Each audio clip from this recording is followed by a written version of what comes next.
My name is Devon Jones.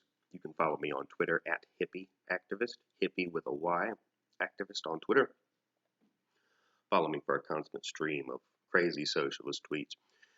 So, I'm going to try to do this in one take, and I'm going to try to keep it brief. But this type of a video is the type of video that must be done when Kellyanne Conway sticks her dick into the gaseous cloud of information and comes inside it.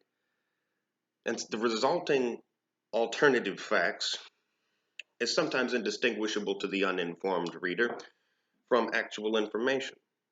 So thank you, Kellyanne Conway, because now we have to stick our noses into this gaseous cloud and decipher factual sourced information from so-called alternative facts.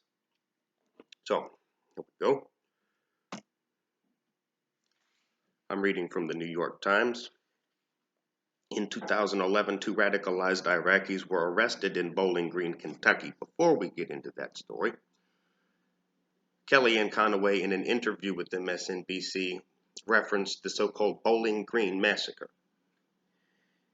She said that the Bowling Green Massacre was the result of lousy vetting processes, and that these 2 Iraqis, it was a passing comment. The Bowling Green Massacre, let's move on. Okay, that type of a thing. So here's the facts. The closest thing, that is, to a story that resembles anything like what she said.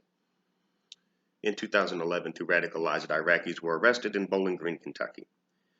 The closest circumstance to what she described occurred in Bowling Green, Kentucky, yeah. In late May of 2011, 2 Iraqi citizens, Mohandan Sharif Hamadi and Wad Ramadan Alwan, were indicted on federal terrorism charges. According to a Justice Department news release from January 2013, the 2 men had attempted to send weapons and money to al-Qaeda in Iraq with the aim of killing American soldiers there. So granted, this was an attempt to aid al-Qaeda in Iraq. This wasn't anything that happened in the United States. In fact, no one even died at the hands of these men in Iraq. This was a flawed operation that got nipped in the butt by a good vetting process. A vetting process in, what was that date again? 2011. Who was president in 2011? Shut up then. So anyhow, the Bowling Green Massacre. No one even stubbed their toe. No one even scraped their finger pulling out their ID card for the law enforcement that stopped the situation. At any rate, both defendants pleaded guilty to federal charges, and Mr. Hamadi was sentenced to life in prison, while Mr. Alban, whose fingerprints were found on an undetonated improvised explosive device in Iraq, was sentenced to 40 years in federal prison with a life term of supervised release. Now, the ratio of charges between these 2 men might not be altogether pleasant, but the idea of not executing them and putting them in a life in prison and one with supervised parole, that was smart, as opposed to executing them, because they would have wanted to be martyrs. Their religion teaches them that they would have been martyrs, that they would have been infinitely rewarded in the afterlife for being caught, for committing treason. Their culture would have praised them for being martyrs, and continued violation would have propagated in the Middle East as a result. So, just as a sidebar. At any rate, so the Bowling Green Massacre never occurred. And this is where, by the way, because Kellyanne Conway is an advisor to the President of the United States. She advises the President, represents the media on behalf of the White House. She is speaking for the White House, for the current administration, in an interview, and begins inventing information.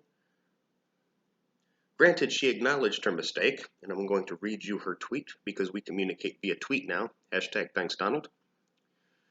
At any rate, she says, honest mistakes abound.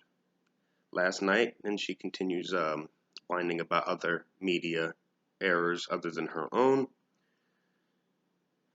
But she says, last night, prominent editor of liberal site apologized for almost running a story. Retweet from fake account, whatever that means. But she's inadvertently acknowledging her so-called mistake. It's not a mistake. You don't go from a good vetting process, stop something from happening before it ever occurred, to the Bowling Green Massacre as an honest mistake. That's not a mistake. That is a lie. We are at the point in this administration, at the point in modern day right wing media, where we now invent facts. So, anyway, I just wanted to say that and then comment on sourced information if I could. When you read something, when you hear someone speaking, especially if they're on the ideological right, pay attention to what they're saying. Look it up for yourself. Google does work. The internet does work. You can believe some of what you read on the internet. You need, as a reader, as a consumer of information, be able to decipher truth from error. And how you do that is by looking at sourced information. How do we know where this information comes from? Did they tell us where it came from? If they did, who was that person and where did they get it from? Does that line continue on or does it stop somewhere, hopefully close by, with an observer, firsthand or secondhand, at least a written document, or, sourced information? So be careful what you read, be careful what you believe, etc. Don't believe everything you read in print, whether it be online or not online. Don't believe everything you hear for that matter. Skepticism. Don't believe anything unless you can personally verify it. If someone says they saw Loch Ness Monster, look it up. There will be a video and it will not look like a sock of whatever. Skepticism, sourced information, Kellyanne Conway's an idiot, etc. You have a nice day. Again, follow me on Twitter at hippie, spelled hippie with a Y, hippie activist on Twitter.